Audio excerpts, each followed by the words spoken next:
శాతం మంది తోబుట్టువుగానో, భార్యగానో, తల్లిగానో, చెల్లిగానో ఏదో ఒక రూపంలో ఒక స్త్రీ సపోర్ట్తోనే ఒక పురుషుడి మనుగడ సాగుతుంది.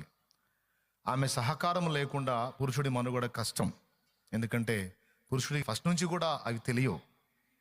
సంపాదించి తీసుకొచ్చి కుటుంబాన్ని నడిపించడమే తెలుసు, కానీ వస్త్రం శుభ్రం చేసుకోవటం, ఆహారం సిద్ధపరచుకోవటం, పాత్రలు కడుక్కోవటం, నివాసాన్ని శుద్ధి చేసుకోవటం చాలా చిన్న చిన్నవిగా కనపడతాయి, కానీ చాలా పెద్ద పనులు. అవి ఎంత పెద్ద పనులు అంటే ఆ చేసే సహకారి అవన్నీ కోఆపరేట్ చేసి మనల్ని నిలబెట్టే ఆ సహకారి లేకపోతే 3-4 ఏళ్ళ కంటే ఎక్కువ బతకవు సోదరా నువ్వు.